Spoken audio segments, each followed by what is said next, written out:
dan bagaimana seharusnya Indonesia memperlakukan Piala AFF 2024 nanti. Cina bahkan lebih ekstrim lagi. Jadi mereka mengirimkan 20 pemain dengan caps 0.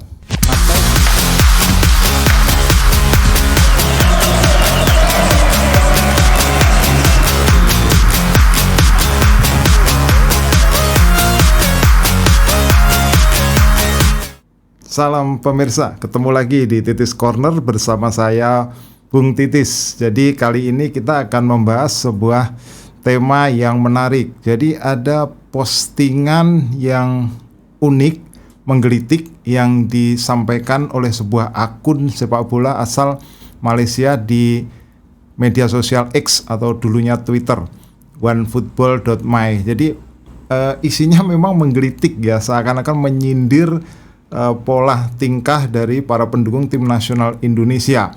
Jadi sepenuhnya saya bacakan postingannya seperti ini kira-kira. Vietnam sudah layak ke round 3 FIFA qualifier dan wakil atau menjadi runner up juara Piala AFC usia di bawah 23. Kemudian Thailand juga sudah lolos ke putaran ketiga Piala Dunia kualifikasi dan juga pernah menembus semifinal Asian Games, tetapi mereka tetap tenang dan mengirim skuad utama ke Piala AFF. Bukan baru naik sedikit dah sombong kata ini Piala Ciki, trofinya aja belum ada. Jadi ini postingan menyindir tim nasional Indonesia yang para pendukungnya mengharapkan agar Indonesia ini mengirim tim yang bukan tim utama ke Piala AFF atau sekarang disebut sebagai AFF Championship, yang akan berlangsung pada 23 November sampai dengan 21 Desember 2024. Nah, kita akan bahas. Jadi banyak yang mengatakan bahwa Piala AFF ini adalah istilahnya disebut sebagai Piala Ciki ya. Piala Ciki. Benarkah Piala AFF ini Piala Ciki, dan bagaimana seharusnya Indonesia memperlakukan Piala AFF 2024 nanti.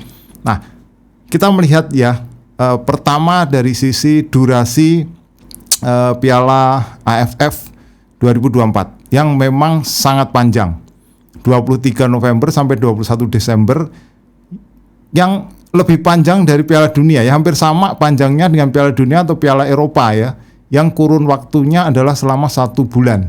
Nah, ini membuat sulit tentunya bagi skuad manapun, tidak hanya Indonesia, apakah itu Thailand, Filipina, Malaysia, atau Vietnam, Kamboja, dan lain-lain, untuk bisa mendatangkan pemain terbaiknya yang terutama bermain di klub-klub di luar negeri. Karena memang kalender pada jadwal itu bukanlah jadwal FIFA, di mana akan sangat sulit bagi klub untuk bisa melepas pemainnya untuk pergi ke Asia Tenggara untuk membela tim nasional pada AFF Championship. Nah, dengan kondisi seperti ini tentu akan sangat sulit bagi Indonesia untuk bisa mendapatkan skuad terbaiknya. Karena kalau kita melihat komposisi utama tim nasional Indonesia saat ini, cukup banyak pemain yang membela klub-klub di Eropa. Nah, inilah dasar sehingga para fans mengharapkan Indonesia di Piala AFF atau AFF Championship ini mengirimkan tim yang mayoritas berisi dari pemain-pemain yang tampil di liga lokal. Nah, apakah itu masuk akal? Apakah permintaan itu make sense? Ataukah permintaan itu menyepelekan AFF Championship? Nah, mari kita ulas. Nah, kita melihat dulu kepada beberapa ajang atau turnamen regional yang berada di bawah Konfederasi Sepak Bola Asia atau AFC. Nah, kalau kita melihat salah satu contohnya adalah turnamen Piala Dinasti dulu ya. Kalau sekarang mungkin namanya menjadi East Asia Football Championship ya, East Asia Football Federation Championship atau EAFF Championship. Nah, dulunya namanya adalah Piala Dinasti. Nah, itu pesertanya adalah mereka yang berada di wilayah Asia Timur. Apakah itu Jepang, Korea Selatan, Korea Utara, Hong Kong, Cina, Makau. Nah, itu misalnya yang bisa tampil di situ. Nah, kita lihat perhelatan terakhir di 2022 di mana Jepang ketika itu menjadi juara. Nah, kalau kita mau mengukur, tentunya yang kita bandingkan, kita jadikan alat ukur, benchmarknya itu adalah tim-tim yang punya peringkat bagus. Ya, ambil contoh misalnya Jepang atau Korea Selatan. Bagaimana mereka memperlakukan piala regional ini, bagaimana mereka mengatur skuad untuk turnamen regional seperti ini, dan itu tidak mengganggu klub ataupun juga tidak mengurangi rasa hormat mereka terhadap turnamen. Nah, kita melihat misalnya pada sisi Jepang.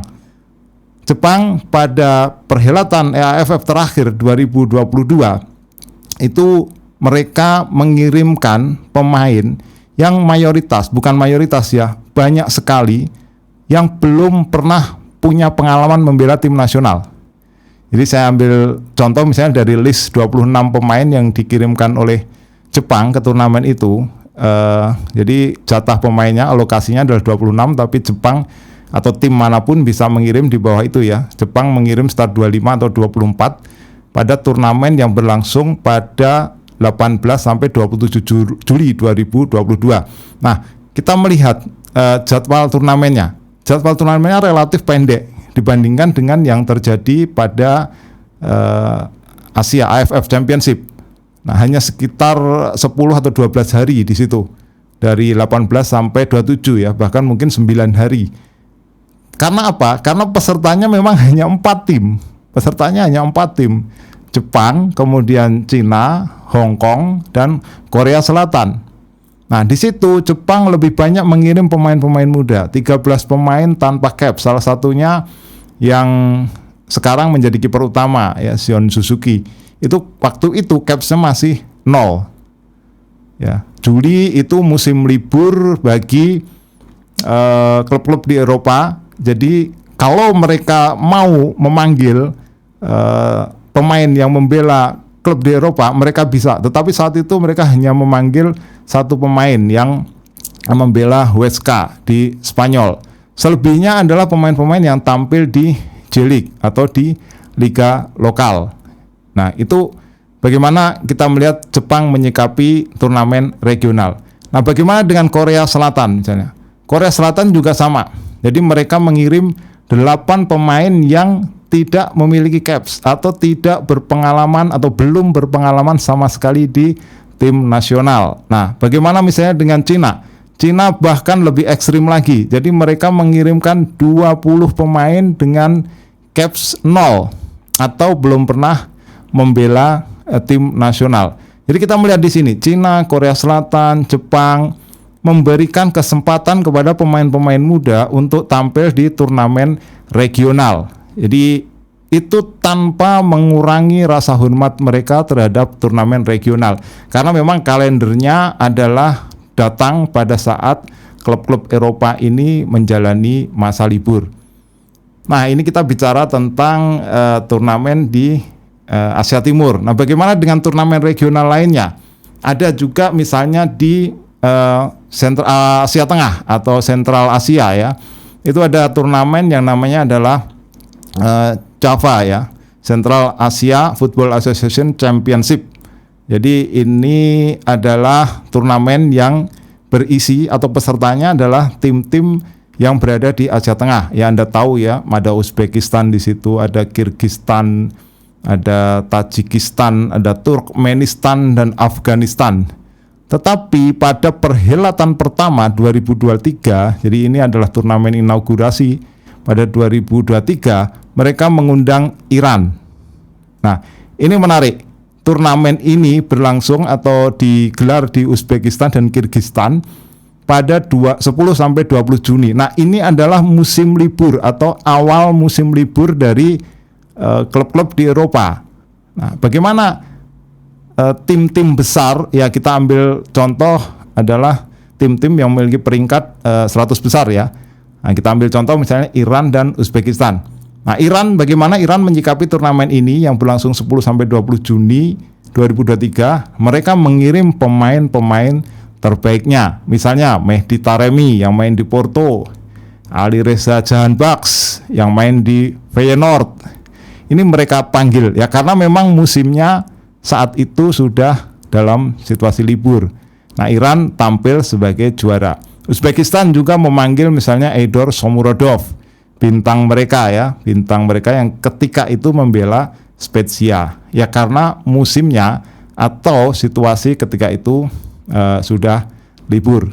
Nah, ada turnamen lain juga, turnamen regional ya. Itu adalah West Asia Football Federation Championship ya. Nah, ini tim-tim dari Asia Barat. Nah, tim-tim Asia Barat itu misalnya seperti Qatar, Saudi Arabia, Arab Saudi, kemudian Irak, kemudian Uni Emirat Arab, kemudian Oman, Bahrain, Kuwait, Yaman. Nah, itu adalah tim-tim dari Asia Barat. Tetapi mereka juga punya turnamen lain, namanya adalah Gulf Cup atau lebih dikenal sebagai Piala Teluk. Nah, ini juga menarik. Kalau turnamen Asia Barat, West Asia Football Federation Championship, itu biasanya atau lebih dikenal sebagai turnamen Grade B. Grade B itu di mana para peserta atau para kontestan lebih lebih banyak mengirimkan pemain-pemain muda dibandingkan dengan skuad utamanya. Nah, itulah yang membedakan dengan Piala Teluk. Nah, Piala Teluk ini jauh lebih bergengsi dibandingkan dengan Piala atau WAFF ya, West Asia Football Federation Championship. Nah, itu misalnya di sini kalau kita melihat pada perhelatan terakhir ya, ketika itu Irak menjadi tuan rumah. Nah, itu kalendernya berlangsung pada 6 sampai 19 Januari. Nah, ini juga kalender yang cukup rumit karena kompetisi di banyak negara terutama di belahan Eropa itu masih sebagai musim aktif. Ini perhelatan terakhirnya Piala Teluk itu 2023. Nah, di bulan Januari 2023. Nah, bagaimana tim-tim kuat di Asia Barat ini atau tim-tim kuat di Teluk ini mengatur timnya untuk turnamen ini? Nah, ada yang menarik juga karena perlakuannya berbeda-beda. Kalau misalnya kita melihat Irak sebagai tuan rumah, mereka mengirim tim terbaiknya, jadi full tim di situ. Nah, dibandingkan dengan misalnya Arab Saudi. Nah, Arab Saudi ini mengirimkan 17 pemain yang tidak memiliki caps sama sekali. Atau Qatar yang mengirimkan 8 pemain dengan tidak memiliki caps. Nah, Irak yang tampil serius dengan squad full tim menjadi juara di kandang sendiri. Nah, memang di sini setiap negara memperlakukan turnamen regional berbeda-beda, tergantung targetnya, prestis mereka. Nah, tujuannya apa? Yang mau dipetik dari turnamen itu apa? Kalau misalnya Irak pada Piala Teluk, jelas target mereka adalah prestis karena mereka tuan rumah. Tetapi kita melihat Saudi misalnya, Arab Saudi, target mereka tentu adalah mencoba memberikan pengalaman kepada pemain-pemain muda sehingga mereka memasang 17 pemain tanpa caps. Nah, itu juga dalam melihat kalendernya ya. Kalendernya adalah awal Januari, di mana itu adalah kompetisi yang kalau di negara-negara lain, di negara Eropa terutama, itu masih aktif. Nah, tapi Saudi ini memiliki liga lokal yang sangat kuat dan hampir semua pemain timnas mereka berlaga di liga lokal. Tapi itu pun mereka masih berpikir untuk memberikan kesempatan kepada pemain-pemain muda. Demikian juga dengan Qatar yang mengirimkan 8 pemain tanpa caps. Nah, yang menjadi pertanyaan menarik memang pada Piala AFF 2024 nanti, bagaimana Indonesia harus menyikapi situasi tersebut. Nah, saya pikir yang perlu dilakukan oleh tim nasional Indonesia adalah mungkin bisa belajar dari apa yang dilakukan oleh Saudi, oleh Qatar, oleh Korea Selatan, oleh Jepang. Karena kalendernya ini bertepatan dengan kompetisi di Eropa yang sedang berputar. Jadi akan sangat sulit untuk memanggil nama-nama seperti Orat Mangun, kemudian Tom Hai, Ivar Jenner, kemudian Jay Itzes. Ini sulit untuk mendatangkan mereka karena klub mereka belum tentu memberikan izin untuk bermain.